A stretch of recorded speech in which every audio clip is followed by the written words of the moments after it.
ये वर्णन रामायण के बालकांड में गुरु वंदना से लिया गया। सत्संग के बिना विवेक नहीं होता और श्री राम जी की कृपा के बिना वह सत्संग सहज में मिलता नहीं। सत्संगति आनंद और कल्याण की जड़ है।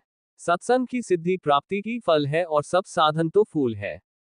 दुष्ट भी सत्संगति पाकर सुधर जाते हैं, जैसे पारस के स्पर्श से लोहा सुहावना हो जाता है, सुंदर सोना बन जाता है, किंतु दैवयोग से यदि कभी सज्जन कुसंगति में पड़ जाते हैं तो वे वहां भी सांप की मणि के समान अपने गुणों का ही अनुसरण करते हैं।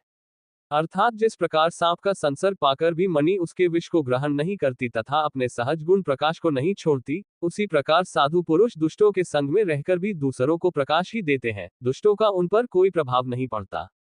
ब्रह्मा, विष्णु, शिव, कवि और पंडितों की वाणी भी संत महिमा का वर्णन करने में सकुचाती है। वह मुझसे किस प्रकार नहीं कही जाती, जैसे साग तरकारी बेचने वाले से मणियों के गुण समूह नहीं कहे जा सकते। कृपया चैनल को सब्सक्राइब करें।